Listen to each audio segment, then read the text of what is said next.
Jardira, já estamos ao vivo. Ai, ai, ai, estamos nós aqui então. Boa noite. Vamos convidando aí o pessoal a se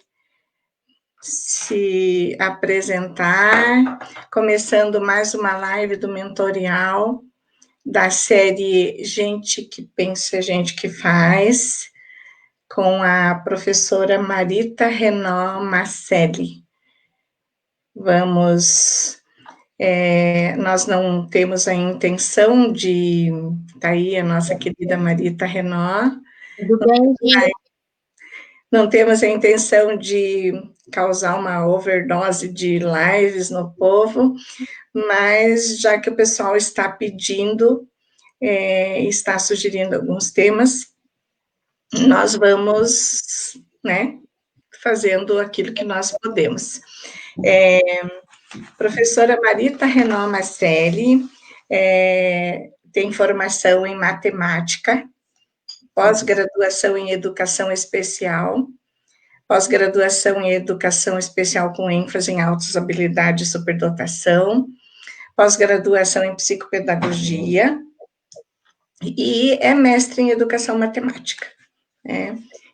Isso para mim é uma grande coisa, porque matemática sempre foi um calinho no meu sapato, né? Então, eu tenho o maior orgulho de dizer quando alguém é especialista nessa área. Atualmente, a Marita atua como, como é que chama? Técnica pedagógica que chama, né, Marita?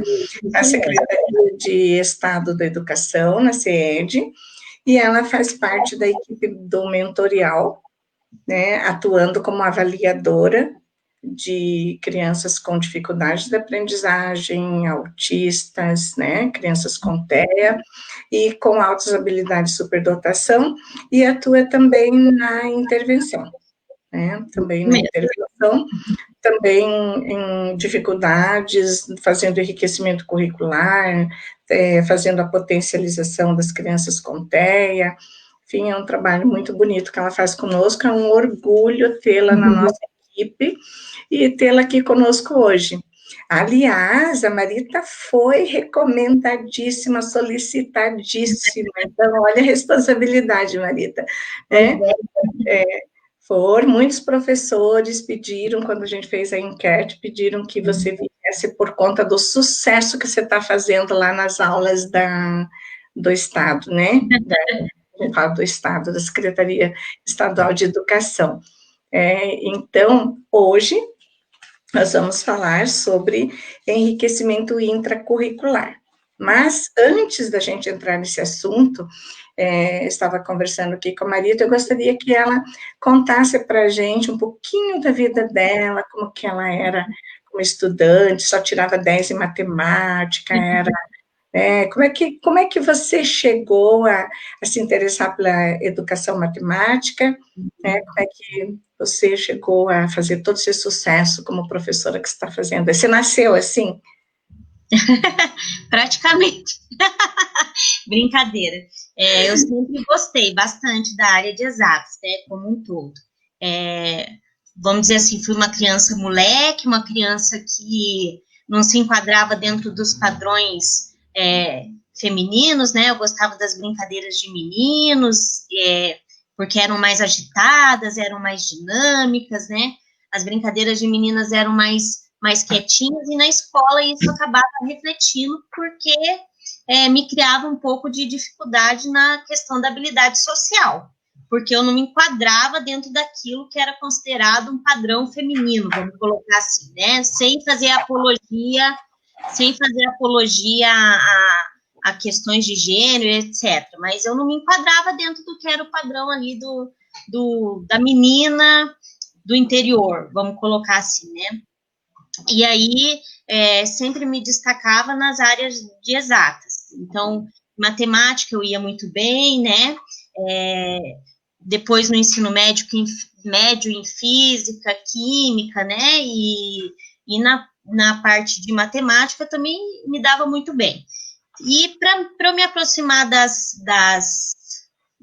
vamos dizer, da social, né? Começar a fazer a minha minha integração social, eu comecei a perceber que as meninas não iam bem. Ó, gente, veja bem, eu não fazendo apologia de gênero, tá?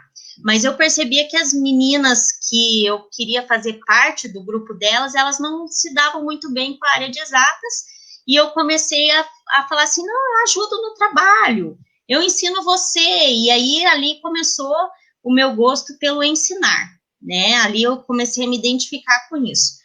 Na época, né, meu pai era engenheiro e tinha uma questão, a Marita vai seguir a trajetória do pai dela, né, vai ser engenheira, tal, mas eu não queria, eu já queria fazer a parte de ser professora de matemática, e eu fui e burlei, vamos dizer assim, burlei o sistema, fiz umas coisas erradas no vestibular e acabei, para garantir que eu ia passar só em licenciatura de matemática, e aí eu acabei indo para a área de licenciatura de matemática.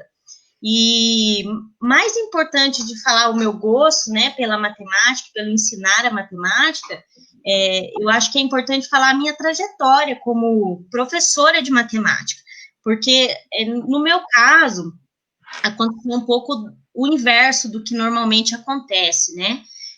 Eu já fui dar aula para o ensino médio, né? Então, porque lá eu entendia que as crianças, os jovens chegavam completos e era lá que eu queria trabalhar porque era mais fácil, né, trabalhar. E eu era professora de cursinho, professora aula show, professora que brincava em sala, que acompanhava em excursões, ou seja, né, a professora do ensino médio que não tem a preocupação com a formação do pensamento. Eu tinha preocupação de ensinar matemática, ponto. A matemática pela matemática. E quando aconteceu dentro dessa minha trajetória, né, uma amiga minha criou uma escola e eu tinha dado aula para o filho dela, ela me convidou e insistiu para eu dar aula para 6º ano. Eu, ai, meu Deus do céu, aula para 6º ano, aqueles pirralhos, né, como é que eu vou me virar lá? Mas, como eu sempre tive a ideia de que a matemática está para todos, né, todos têm a possibilidade de aprender matemática, aceitei o desafio e fui trabalhar. E lá, pensa, eu estava numa turma pequena, tinha apenas 20 alunos nessa turma, era uma escola particular, né? Os alunos tinham alguns problemas familiares, de estrutura familiar, mas não eram aqueles alunos, assim, que você falaria assim, não, por conta desse problema familiar, tem a dificuldade de matemática. E me incomodava muito que, na primeira avaliação, a turma inteira foi mal. Eu falei, poxa, como assim, né? Como assim? Eu não me fiz entender, a minha linguagem não atingiu, não estou entendendo isso. E comecei a ler sobre a formação o processo de formação do pensamento matemático, né? E aí eu me deparei com a leitura que dos anos finais, né? Ensino fundamental, anos finais, e ensino médio não atingia o que a minha ânsia pelo conhecimento para eu entender por que aqueles meus alunos não estavam entendendo. E aí eu fui buscar a leitura dos anos iniciais, então, até chegar desde a criança, quando nasce, até chegar no 6º ano. Como é que é formado esse cérebro, esse pensamento, né, e tudo mais. Tive alguns avanços e, resumindo a minha trajetória, fui parar no 4º ano do ensino fundamental, ou seja, anos iniciais mesmo. E lá eu tive a feliz oportunidade de ter contato com a educação especial, porque lá, de fato, eu tive contato com 2 autistas, né, diagnosticados formalmente, tendo uma avaliação formalizada, e aí foi onde eu fui buscar as especializações, né, como é que eu vou entender esse aluno? Então, dentro da minha trajetória, eu fui, vamos dizer assim, indo dos anos finais, né, até chegar aos anos iniciais, e buscando essa trajetória de estudo. Invertido. Você fez uma trajetória invertida.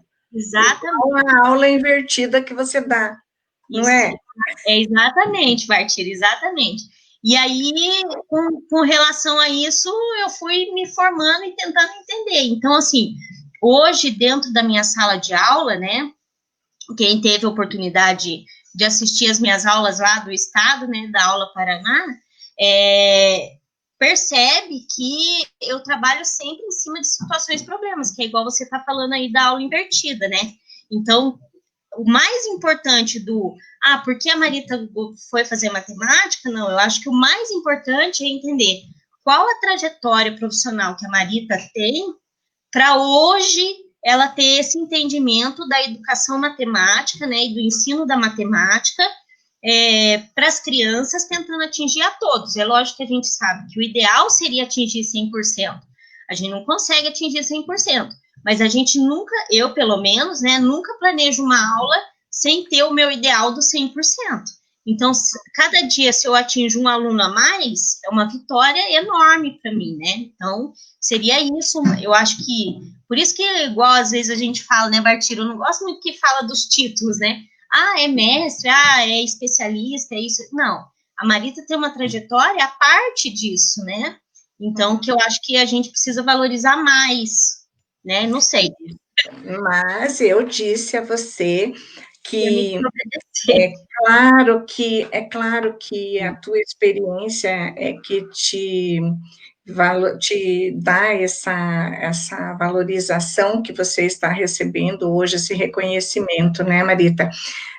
Você foi muito solicitada por vários professores da rede estadual, da rede municipal, que agora, nesse momento de pandemia, nossas redes estão se complementando, né? Nossos alunos de sexto ao nono ano estão assistindo às aulas da rede estadual, a rede estadual, os alunos estão assistindo às aulas da rede municipal de educação infantil até o quinto ano, ou sexto ano, né? E, então, eu penso assim que, por outro lado, veja, é importante falar da tua habilitação também, porque isso mostra a tua busca, né, pelo conhecimento e a tua busca pelo atender melhor o seu aluno, ou da educação especial, ou da superdotação, ou das dificuldades de aprendizagem com a psicopedagogia, né? E, enfim, eu acho que isso também é importante, mas é claro que se você não teria sido convidada para essa live se você não fosse gente que faz, né, porque a série de lives do Mentorial, essa série inicial, é gente que pensa, gente que faz, então você tinha que realmente ter uma vibe mais prática, né? E já temos bastante pessoas nos acompanhando, né, queria dar boa noite a todos, dizer que nós começamos com a professora Marita Renan Macelli, que vai nos compartilhar sobre enriquecimento intracurricular. Queria agradecer a equipe do Mentorial, que está em peso aí nos acompanhando, a doutora Paula Sakaguchi, nossa parceira e amiga, também está aí conosco. Temos mais algumas pessoas que eu não conheço, mas olha, a professora Helena D'Ameto, que foi nossa aluna no Bagose, que foi sua colega de turma, se não me engano, está aí nos acompanhando, né? Temos também algumas pessoas que eu não conheço, mas agradeço, né, a participação. A Franciele Veríssimo está aí, tem a Aifa Cueva, Jaqueline Melo Freitas, e a Rosalina Grandini e outras. Eu não tenho como agradecer todo mundo, mas digo a vocês que fiquem conosco, que vocês vão ter uma boa noite, né? Marita,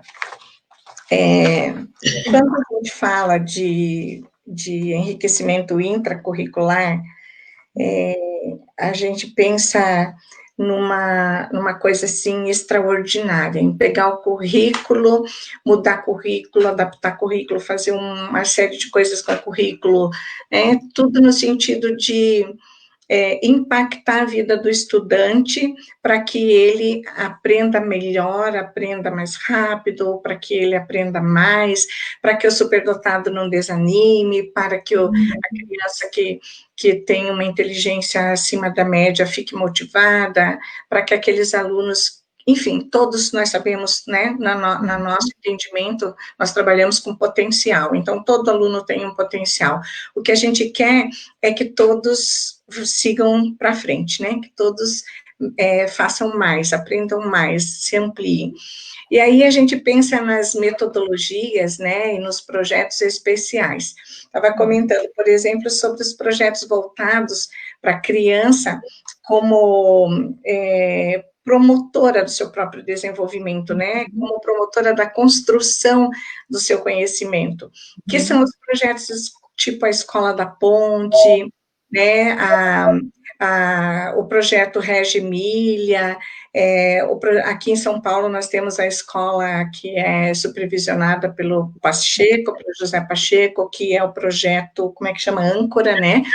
Temos aqui em Curitiba a Escola Municipal Sobral Pinto, temos a Escola de Educação Infantil 22 de Abril, enfim, esses projetos, quando a gente ouve essas pessoas falarem, a gente fica encantado, né?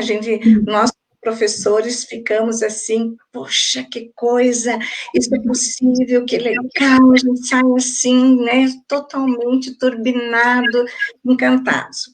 Só que no dia seguinte, ó, dá até nome de série, né? O dia seguinte, tá? No dia seguinte, nós, professores do chão da escola, falando da escola, não aqueles que fazem um projeto, vão na escola, aplicam o projeto e depois vão embora. E, ai, que legal esse projeto, escreve, publica, barará. Isso é importante, isso é bacana. Mas eu queria que você falasse ao professor que vai para a escola no dia seguinte e tem que se haver com a sua realidade, que não é essa Reggio Emilia, Escola da Ponte, José Pacheco, que não é essa, né? É o que nós temos, né? Na rede municipal, na rede estadual. Eu queria que você falasse a esse professor, que tem o seu métier educativo, o seu espaço educacional, que é o que tem, que esse professor pode fazer, né? Como ele pode fazer no seu dia a dia esse enriquecimento intracurricular? Então, a palavra está contigo. Tá bom. Isso, Bartira, é uma das coisas que me incomodava, sabe? Porque, por exemplo, eu fui conhecer o projeto Âncora, né, lá em São Paulo, e me encantei por ele, só que é igual você falou, no dia seguinte você volta para sua realidade, onde toda a estrutura que você tem faz com que você acabe ficando um pouco frustrada, né, diante da possibilidade de não aplicar aquilo que você se implantou, né? E aí, com isso, eu fui buscar leituras, né, e de metodologias, e como é que eu poderia trazer isso de alguma forma para a minha sala de aula, que é uma sala de aula, hoje, né, hoje eu estou na Secretaria de Educação, mas até o ano passado eu estava num colégio onde era com salas ambientes, mas antes de ser implantado sala ambiente, não, era uma sala tradicional, né, igual a gente vê em na maioria, vamos por assim, na maioria dos colégios. E isso me frustrava. Então, eu fui dentro das minhas leituras ver qual a possibilidade que eu tenho de trazer todo esse aprendizado e todo esse encantamento que eu tive, né, nessas visitas e tudo mais, para dentro da sala de aula. E aí é onde eu trago para vocês um pouquinho da Marita, como que a Marita pensa em enriquecimento curricular, né? Então, eu tenho uma apresentação aí que eu vou compartilhar com vocês. Tá compartilhado? Isso. Então, olha lá. Tá todo mundo enxergando? Se não estiver enxergando, dá um grito, né? Então, eu gosto muito de trabalhar, Bartira, quando a gente fala, até dentro da matemática mesmo, quando a gente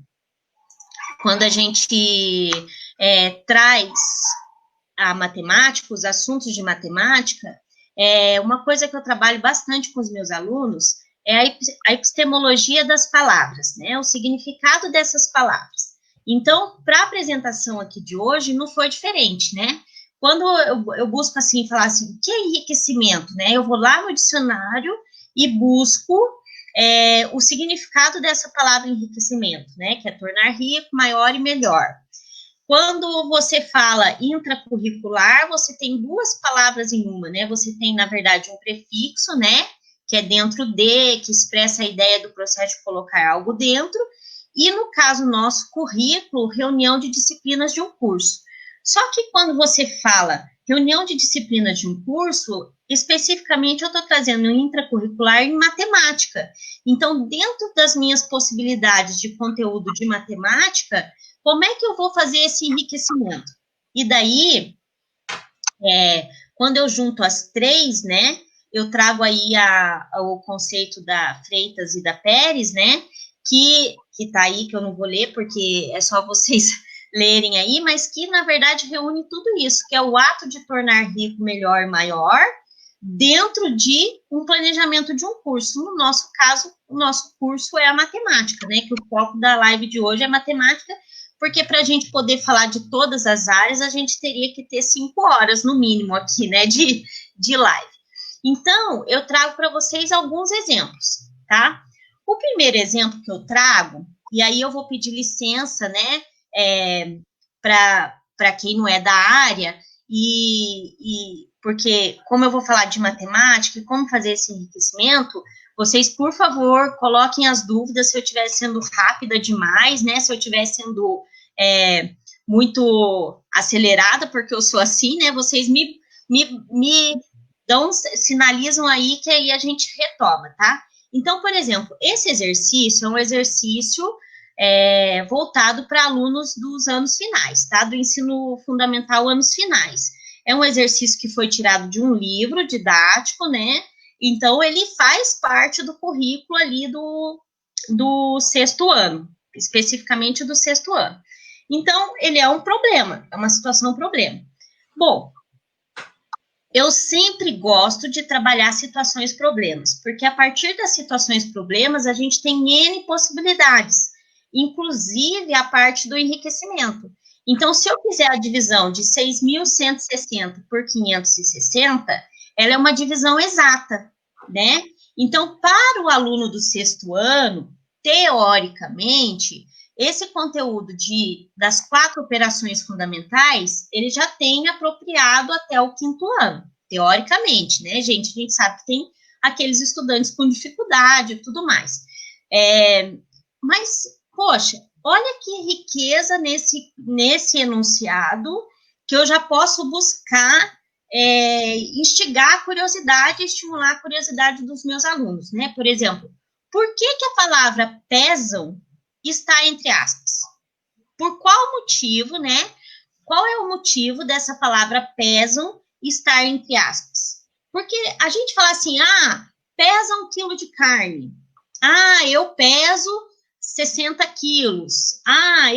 Né? Pra gente, no nosso cotidiano, é uma coisa bem simples, bem normal, né? Mas, dentro do conceito de matemática e dentro do conceito da área de exatas, o conceito pesar, ele é uma força.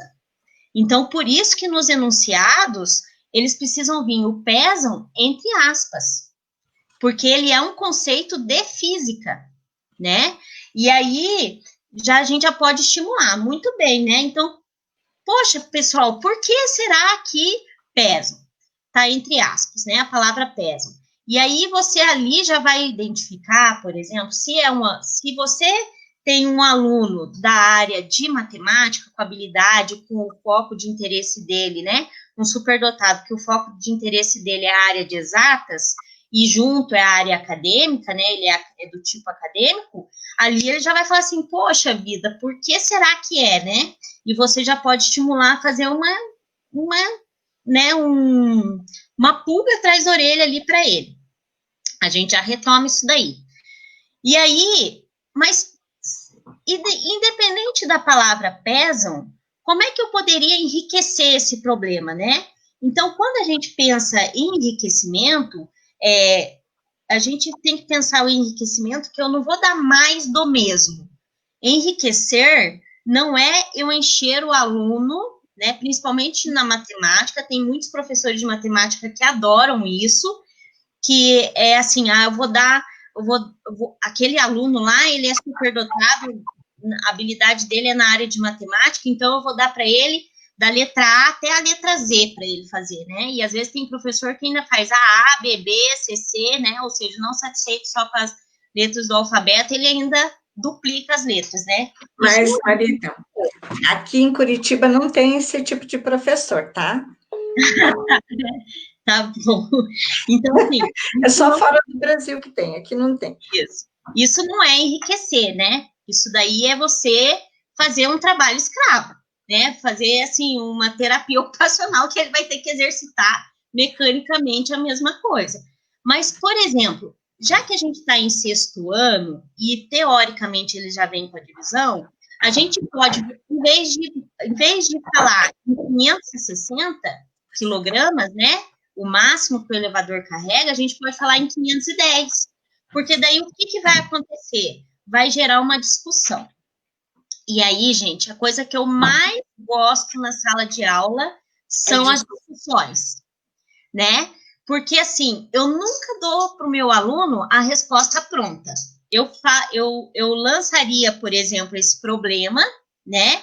E diria para eles, façam. E aí, eu sempre trago um momento onde eles vão compartilhar o processo. Como é que eles fizeram, o que eles pensaram. E aí, a gente vai, assim, organizando isso, né? A gente vai organizando isso no quadro. Então, o aluno que se sente à vontade para ir ao quadro, ele pode, no quadro, colocar a respostinha dele lá, né? Porque a gente está falando de 6º ano, ele pode ir colocar a resposta dele e a forma com que ele pensou. E eu sempre lanço a seguinte pergunta: alguém pensou diferente? Sempre vai ter um ou outro que vão pensar diferente, né? Ou então, antes de fazer esse compartilhamento, esse problema, por exemplo, seria lançado para eles em duplas, onde a dupla tem que chegar no consenso de como fazer uma resposta, né? Então, isso daí é uma discussão, isso aí eu estou enriquecendo o problema de uma divisão exata, né? Para eu trazer para essa sala de aula a discussão, certo?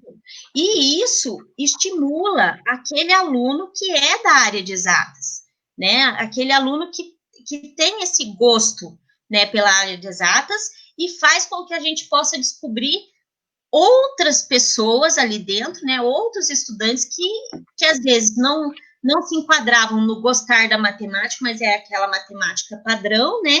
E aí, na discussão, eles se sentem valorizados. Isso já aconteceu comigo em sala de aula, de ter o aluno taxado ali como o mais travesso, né, o mais indisciplinado, e que quando você traz a discussão e valoriza, né, o pensamento daquele aluno, por mais que o aluno esteja errado, mas quando você valoriza, ele se sente empoderado, né, vamos usar a palavra da moda, ele se sente empoderado, motivado e estimulado a participar sempre das aulas, né?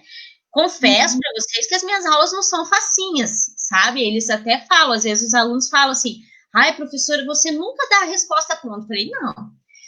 Qualquer momento de questão deles é momento que eu devolvo para eles o questionamento, falo, o que você acha disso? Você acha que é possível resolver subtraindo? Por exemplo, esse problema eu poderia resolver subtraindo, né? Você acha que é possível resolver subtraindo? Se acha, faz. Depois a gente vai discutir os resultados, né? E aí, só para finalizar esse exemplo, né, de enriquecimento, a gente pode finalizar, não, semi-finalizar, vamos colocar assim, ó. Eu posso ainda trabalhar com a calculadora, com o uso da tecnologia calculadora. Porque se a gente pensar aqui que o resto meu foi 40, aqui, quando ele faz o algoritmo da divisão, ele vai perceber, né, que vão ser 12 viagens completas e mais uma só com 40, né? Então, tá, ótimo. Mas o que seria esse 40? Esse 40 é 40 quilos. E aí, como é que ficaria isso, né? Também é uma outra discussão. E aqui, se eu fizesse na calculadora? Se eu não quisesse, vamos supor, eu vou trazer para o meu aluno a ideia do problema, mas ele não pode usar o cálculo, ele vai ter que usar a calculadora, né? Eles vão achar o máximo, falar assim, opa, vou usar a calculadora, mas olha lá o que acontece com o número. Não dá exato. E aí, o que significa esse 0,7843, né? O que significa esse número aí depois da vírgula? O 12 eu sei que são 12 inteiros, 12 viagens inteiras, né? 12 viagens com 510 quilos. Mas e esse zero, viu? O que isso aí significa desses 510? Né? Olha, isso aí, gente, dá uma semana de aula. Para quem é professor de matemática, me ajudem aí, ó. Só com essas 3 possibilidades já dá uma semana de aula com um problema só. E quanta discussão de conteúdo a gente não traz. E aí? Pode falar, Bertinha. Pois é, eu estou pensando aqui, quando você começa a compartilhar esse exemplo aí, Marita, no quanto é importante que as crianças sejam trabalhadas desde pequenos, com a formulação de hipóteses, né? Que elas não tenham medo de fazer hipótese, de responder errado, porque a hipótese, né, entre aspas, não é um erro, né? Ela é uma forma da criança exercitar a sua participação e ela precisa aprender e perder o medo de dizer, de compartilhar a sua hipótese, né? Porque essa hipótese depois nós vamos desconstruir, às vezes, né? Muitas vezes nós vamos desconstruir essas hipóteses para conduzir o aluno ao pensamento correto dentro daquela problematização. E então achei muito legal isso. Na matemática, eu sempre fiz muito isso em sala de aula com a língua portuguesa, que eu gosto muito, eu gosto mais, tá? Mas assim, na matemática, principalmente, isso é importante, né? E que desde pequenos, porque senão eles vão chegar aí no 6º ano e eles vão ter medo de ir ao quadro, eles vão ter medo sabe, de compartilhar a sua hipótese, e porque ela pode estar errada, né? Ela pode estar errada, e não ser esse o caminho. Mas isso é muito importante, eu acho bom frisar isso. Até gostaria de aproveitar o intervalinho aqui para agradecer a presença da professora Kátia, é professora do nosso querido Frederico, Marita, lembra que a gente... Sim, como não? De Londrina. Tá, a mãe dele, a Mariana, a professora Kátia está nos prestigiando, deixamos nosso beijo para ela, né? Sim. Mais algum exemplo, alguma coisa que nós podemos aprender com você? Sim. Deixa eu só ver aqui que eu tô acompanhando também o chat, né? Daí a Nara Bigolin perguntou, né? A professora Nara Bigolin perguntou se esses alunos participam da Olimpíada de Matemática. Então, é uma coisa bem importante, assim, de ser dito, professor, é que, assim, um dos maiores problemas no ensino da matemática, eu estou, assim, olhando aqui que meu carregador tá sem acosmar contato, mas eu já vou respondendo.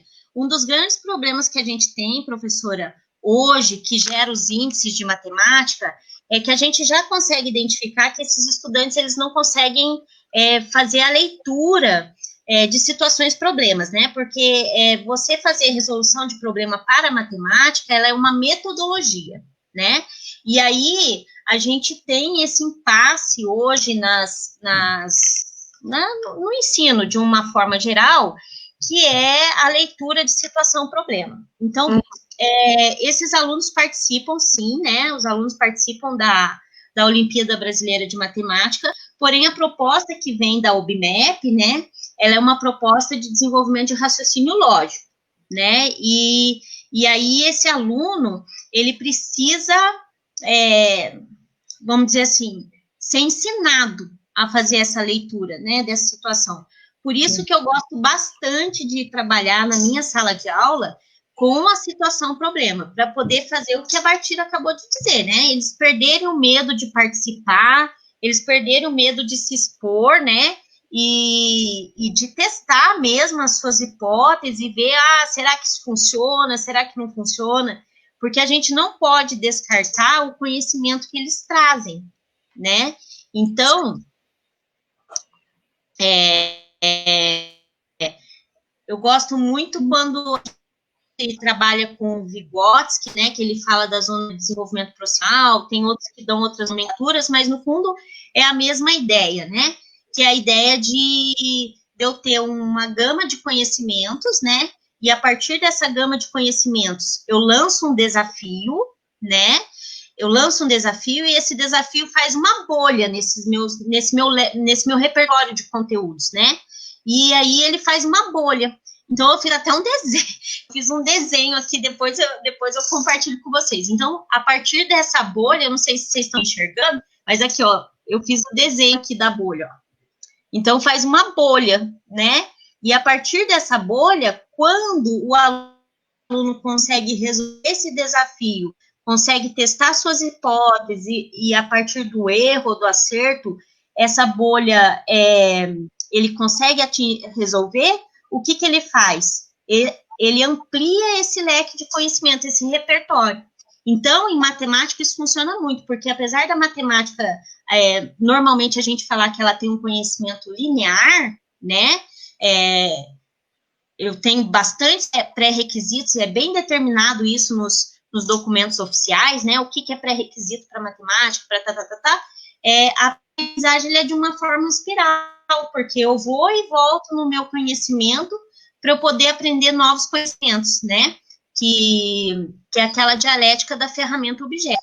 Então, professor, assim, muitos alunos ainda não conseguem atingir o sucesso total, vamos colocar assim, né, na OBMAP, por conta deles não terem essa habilidade de leitura e resolução de problema, que é uma coisa que a gente precisa trazer demais para as nossas salas de aula, né? Continuando, né, então, vamos voltar à ideia do peso, né? Por que o pesam é entre aspas, né? Então, vamos lá, vou compartilhar aqui a tela. Pesam entre aspas. Muito bem. Deixa eu pôr aqui. Espera aí. Só um pouquinho.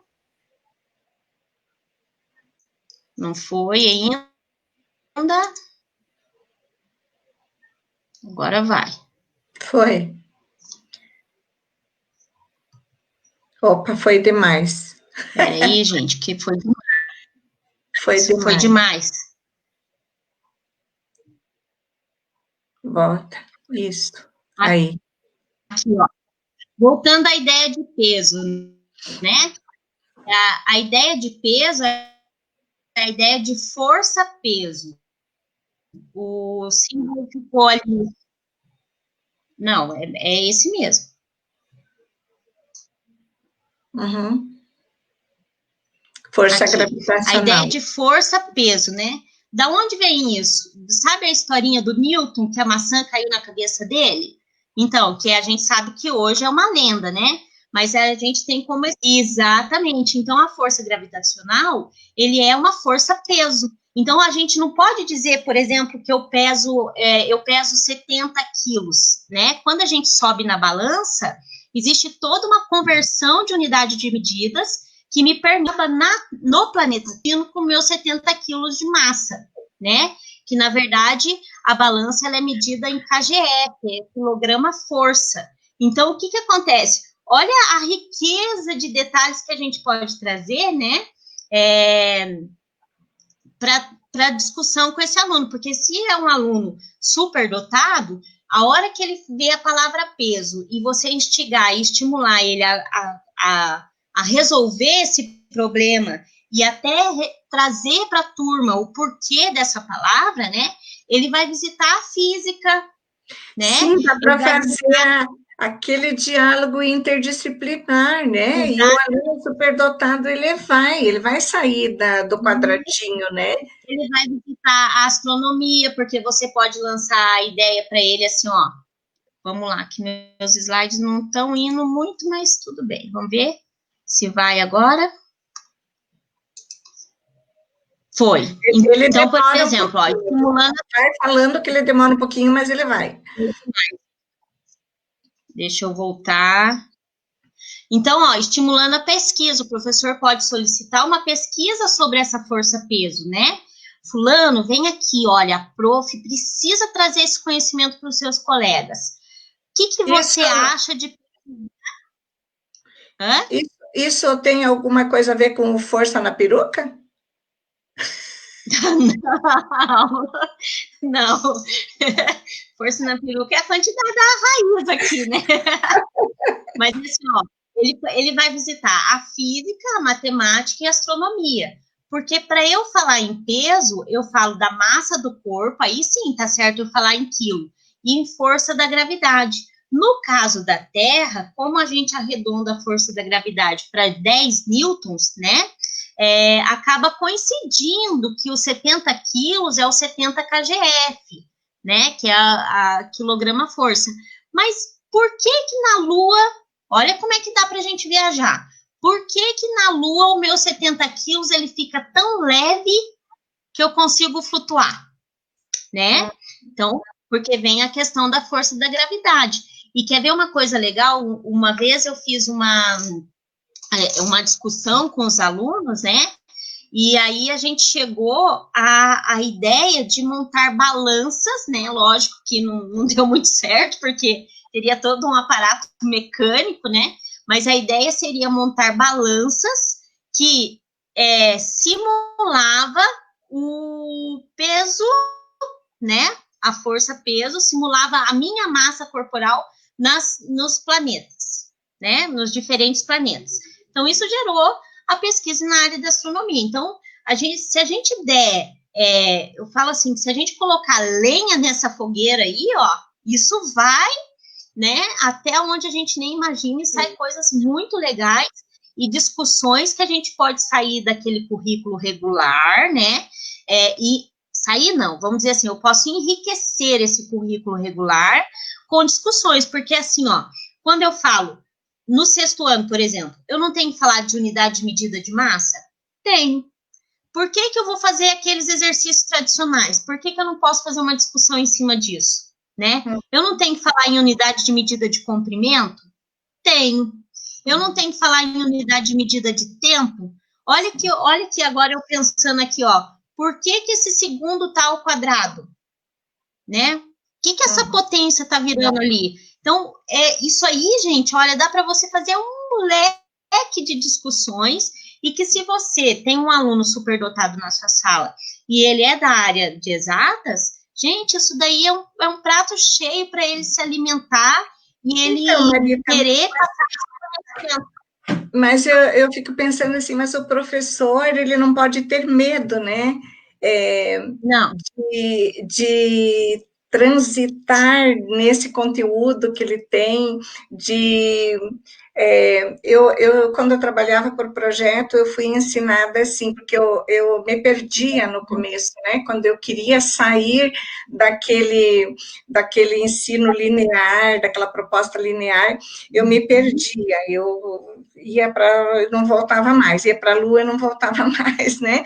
Mas aí eu fui ensinada assim, que a gente precisa ter um fio condutor, né? Então, quando você tem o fio condutor, você sabe onde você quer chegar e você tem essa linha de condução da tua prática, você pode fazer essas viagens, né?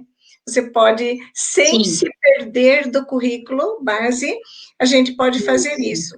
Né, fazer o espiral, como você falou há pouco, né? Às vezes a gente dá um passinho para trás, 2 para frente, 1 para trás, 3 para frente, 2 para trás, 5 para frente, e assim a gente vai indo. Então, é interessante você compartilhar a sua experiência para que o professor que está te ouvindo perceba que sair um pouco do linear, dar algumas voltas, fazer interdisciplinaridade, e é importante, e tudo bem você fazer isso, né? Tudo bem você fazer isso, você não está saindo. Foi um problema de divisão, né? Eu parti de um problema de divisão exata, olha só, lá divisão exata, eu cheguei a trabalhar as unidades de medida, por exemplo, né? Então, assim, o professor tem que entender que o conhecimento, ele não foi feito em caixinha. O conhecimento matemático, né, vamos falar dele, que é o foco da nossa live, ele não foi assim, alguém um dia aprendeu números, alguém um dia aprendeu geometria, alguém um dia, não foi assim. É tudo junto e misturado, o conhecimento, ele acontece nessa colcha de retalhos. E por que a gente ensina para o nosso aluno, né, nas caixinhas? Por que eu pego o livro didático, coloco embaixo do meu braço e sigo capítulo 1, 2, 3, 4, 5, 6, 7. Não, gente, o livro ele é um apoio, né, bem importante, mas esse conhecimento ele tem que transitar entre o livro, né, entre a geometria, entre a álgebra, né, ele tem que transitar. Então, eu vou. É que você falou para mim há pouco assim que você dá uma aula invertida, né? Eu queria que você falasse para a gente, explicasse para a gente o que é essa aula invertida. Você dá aula plantando bananeira de ponta cabeça, como é que você faz? Eu estou engraçadinha. Eu tô vendo. A metodologia de aula invertida, ela parte do princípio que a gente vai no fim, né? Então, se a gente pegar, por exemplo, uma aula tradicional, a aula tradicional de matemática seria como? Conteúdo, conceito, né? Vamos pôr assim, conceito, conteúdo, exemplo e exercício, exercício, exercício. A aula invertida, ela faz justamente o desenvolvimento da zona de desenvolvimento proximal que eu coloquei, né? Que é o quê? Você lança um desafio para o seu aluno, nem sempre essa situação problema vai estar no leque de repertório dele, né? Então, por exemplo, eu quero trabalhar potenciação, por exemplo, né? Com sexto ano. Teoricamente, esse aluno de sexto ano não viu ainda o que é uma potenciação, né? Mas ele já viu o que é multiplicação. Então, dentro do conhecimento matemático, a multiplicação ela é uma ferramenta que auxilia na potenciação. Então, pensa que o meu objeto é a potenciação e a minha ferramenta é a multiplicação. Então, eu tenho como lançar um desafio de potenciação para esse estudante? Tenho. Porque ele tem um repertório que vai ajudar com que ele chegue a conclusões, que ele faça levantamento de hipóteses, e daí, na discussão, né, com esses estudantes, depois percebo que eles já estão apropriados da ideia do conceito em si, o que eu faço? Aí eu estruturo o conteúdo. Aí eu faço a estruturação final. Muito bem. Então, o que a gente viu até agora chama potenciação. Entendeu? Então, eu faço o inverso. Eles primeiro exercitam em cima de situações, problemas, e depois eu formalizo dentro, né? Vamos colocar assim, eu ponho dentro da caixinha de organização de registro. Vamos pôr assim, eu organizo o registro, eu formalizo o registro desse conteúdo, depois experimentar esse conteúdo, entendeu? Entendi. Experimentar de todos os jeitos, com problemas de todos os jeitos, de todas as formas, e sempre trazendo a discussão. É muito engraçado, gente. É uma das coisas que eu sinto falta na SED, da sala de aula, desse movimento dos alunos, porque... Temos uma pergunta. Obrigada, Marita. Oi? É bem importante essa tua explicação de como isso acontece. Bacana isso da aula invertida, mas o professor também precisa ter coragem, né, de sair do linear ali e fazer a coisa de forma diferente. Temos aqui pessoas perguntando, professores do ensino fundamental perguntando a você como lidar com estudantes que só querem fazer o cálculo mental. E qual a importância dos cálculos no ensino fundamental 1?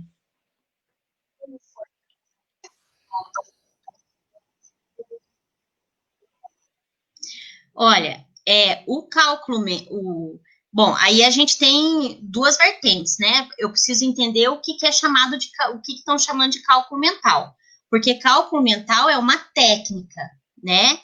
Eu fazer a operação mentalmente é outra coisa, não é cálculo mental. 1 vai 2, vai 3, isso ele não está fazendo cálculo mental, ele está fazendo uma operação mental, né? Então, a gente não pode dizer que ele está fazendo um cálculo mental. Quando que é cálculo mental? Quando você consegue trabalhar com o número decomposto, faz novas composições, e aí essas novas composições te ajudam, né? Então, por exemplo, um exemplo bem simples de cálculo mental. Quando eu falo assim, 624 dividido por 2, quando eu penso metade do 600, metade do 20, metade do 4, eu estou pensando em cálculo mental. Agora, quando eu penso assim, ó, 6 dividido por 2 é 3. 3 vezes 2, ó, estou fazendo uma operação mental, não estou fazendo um cálculo mental, certo? A importância disso. Os estudantes, eles precisam ser estimulados ao cálculo mental, mas precisam ser estimulados também ao registro. Porque quando você conversa com os estudantes e fala para eles da importância do registro, né?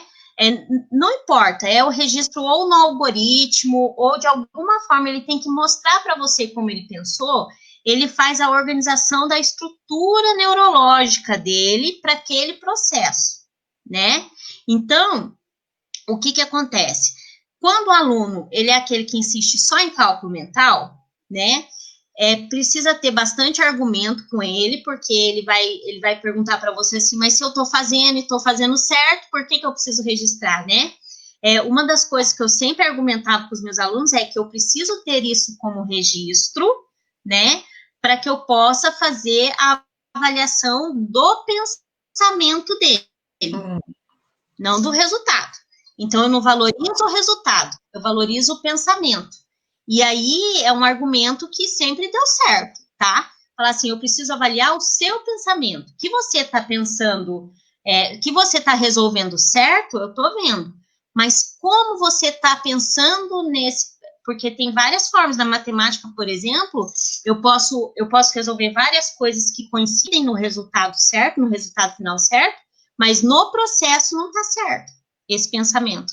Então, assim, isso é um argumento, e é bem importante o registro, entendeu? Porque é ali no registro, e vejam bem, eu não estou dizendo que a gente precisa supervalorizar o algoritmo, embora o algoritmo é a melhor forma de registro de uma operação matemática, mas o aluno falar que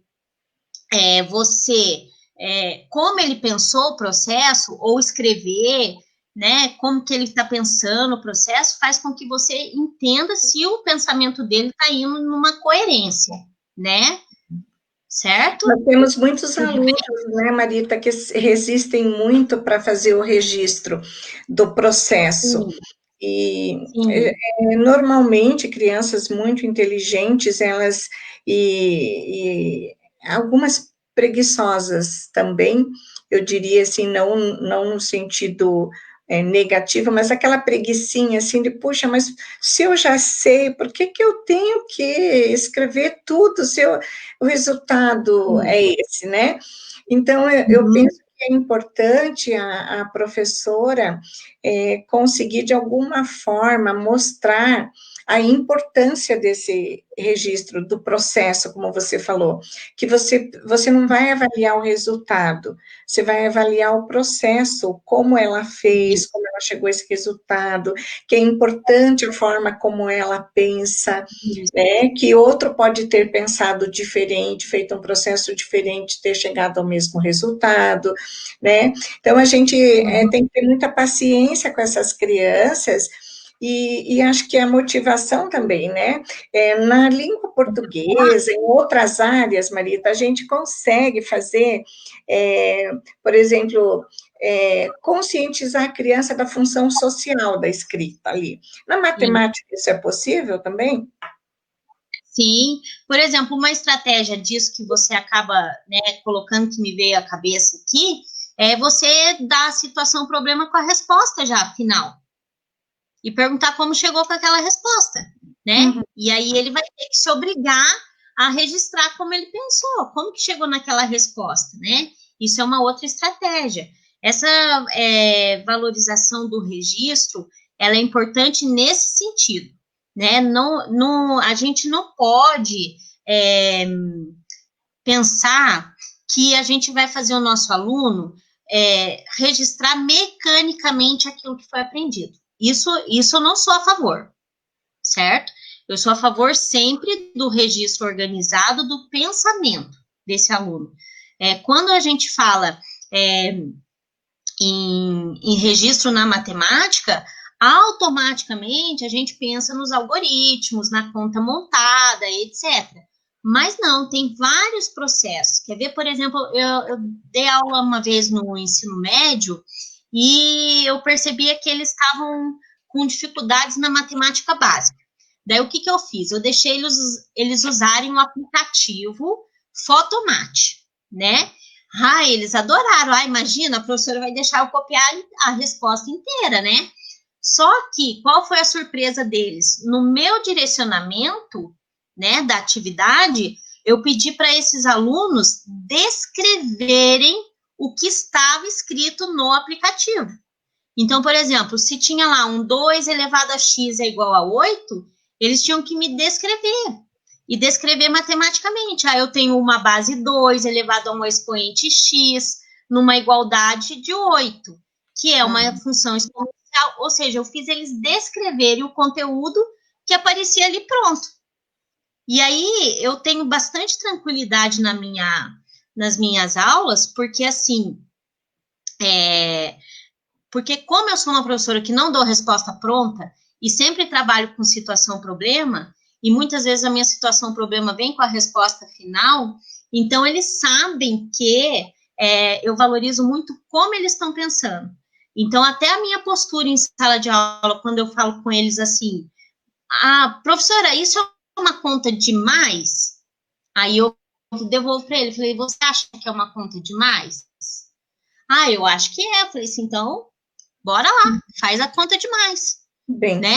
Vai testando, porque senão a gente fica assim, né? Eu sei que tá encerrando, né, Bartira, mas eu vou só contar um caos, porque eu, como uma boa mineira, não posso deixar de contar um caos, né? Porque senão fica daquele jeito assim, né, Bartira? A professora manda uma situação, problema, daí o aluno vem assim, o caderno, né? Professora, é demais? Aí a professora, não, volta para o seu lugar pensar. É demais para você. É de menos. Daí a professora, não, volta para sua carteira pensar. Daí ele vai. Aí ele volta. É de vezes? Não, não é de vezes. Aí volta. É de dividir? Tá vendo? Eu sabia que você ia conseguir pensar.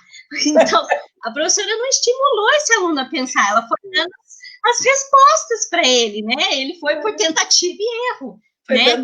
Puxa vida, olha, Bartira, eu achei que 1 hora ia ser demais. Eu falei assim, meu Deus do céu, Marita, o que você vai falar em 1 hora? E no fim não deu nem tempo de eu mostrar todos os slides, né? Mas eu acho que eu vou pedir depois para a Mirla deixar lá na descrição, né, no Facebook, e vocês fiquem à vontade, gente, para ler, para mandar pergunta e tudo mais, né? Marita, tem uma pergunta. Posso fazer um agradecimento? Responda rapidinho aí, a Suelina Dalim está pedindo para você repetir rapidinho a diferença de cálculo mental e operação mental. Tá. Cálculo mental, Sueli, né? Cálculo mental é quando o aluno ele lança mão de recursos das propriedades dos números. Então, por exemplo, quando eu falo, né, o exemplo que eu usei foi um exemplo bem básico, mas vamos supor que eu vou usar o exemplo aqui. 123 mais 37. Então, em vez dele falar assim, 3 mais 7, 10, vai 1. Isso eu não estou fazendo cálculo mental, estou fazendo operação mental. Mas quando ele percebe 7 com 3 dá 10, guarda o 10 na cabeça, né? 20 com outro, olha, a gente tem uma participação especial aqui. 20 com outro dá mais outro tanto, guarda na minha cabeça. E eu vou juntando essas composições numéricas, eu estou fazendo cálculo mental, que é o exemplo que eu dei, né? 124 dividido por 2, 624 dividido por 2, 600, qual a metade de 600? 300, guardo 300 na cabeça. Metade de 20, 10, guardo 10 na cabeça. Ele pega o 100, ele pega o 20, ele pega o 7, aí, como é que chama isso? Decomposição, né? Decompor. Ele decompõe isso. O número e soma, centenas, Isso mesmo, entendeu? Que daí vem propriedade distributiva, e daí dá para a gente falar um monte. Bem, nós temos gente pedindo mais, volta Marita, queremos mais, outra live dessa.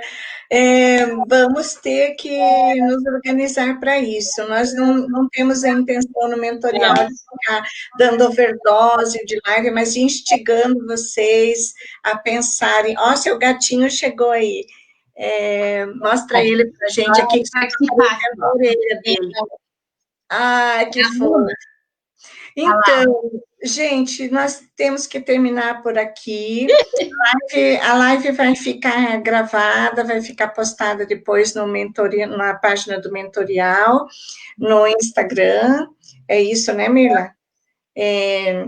E eu queria agradecer a presença de vocês, das professoras, né, que estão conosco, dos pais, e principalmente agradecer a você, Marita, pela tua disposição, pelo trabalho maravilhoso que você faz. Não é por estar na sua presença, é porque você realmente faz um trabalho com paixão. A gente sabe que o teu trabalho é com muita dedicação, com paixão, né? Eu tenho o maior orgulho de ter você na nossa equipe do Mentorial, a equipe está toda aí, né? Toda pedindo Marita parte 2. Então, nós estamos aqui para ter o povo. Então, vai ter que ter Marita parte 2 e parte 3 também, tá? Eu acho que a gente podia fazer pequenos vídeos, Bartira, e a gente deixa disponível daí, né? Para o pessoal, porque tem bastante gente para falar, né? É verdade. Nas lives. É verdade, nós podemos fazer isso, porque até existe um público diferenciado da educação infantil, né, no ensino fundamental 1, onde os conteúdos são menos problemáticos, mas não quer dizer que não podem ser trabalhados com problematizações, né? E eu acho que a gente pode compartilhar com as nossas colegas professoras que nós temos maior orgulho desta profissão e podemos trocar com elas as nossas experiências, né? E então, quero te agradecer a todos que estiveram conosco até aqui. Vi que algumas pessoas chegaram mais no finalzinho, então não se preocupem, depois vocês podem ver o vídeo, vai estar disponível toda a gravação, e fiquem conosco dia 2/8, daqui 14 dias, nós estaremos com a próxima live do Mentorial, da série Gente que Pensa, Gente que Faz, conversando com a professora doutora Denise Matos a respeito do que tem sido feito em termos legais de legislação para a atenção a esse aluno. Então, se você tem interesse nisso, esteja conosco, marque na sua agenda, dia 2/8, estaremos de volta às 20 horas com essa série de lives. E a Marita já está comprometida, vai fazer uns vídeos sobre enriquecimento intracurricular, né? Mais alguns que nós vamos deixar disponíveis na página do Mentorial, ok? Isso mesmo. Eu quero agradecer o convite, Bartira. Confesso que fiquei surpresa, né, quando você disse para mim que tinha bastante gente pedindo, porque eu falei assim, meu Deus, quem será que vai querer me ouvir? Vai ser só professor de matemática, né? Mas vi que tem bastante gente aí, tem bastante gente que é da área, né? Eu quero agradecer. Não vou falar todos os nomes para eu não me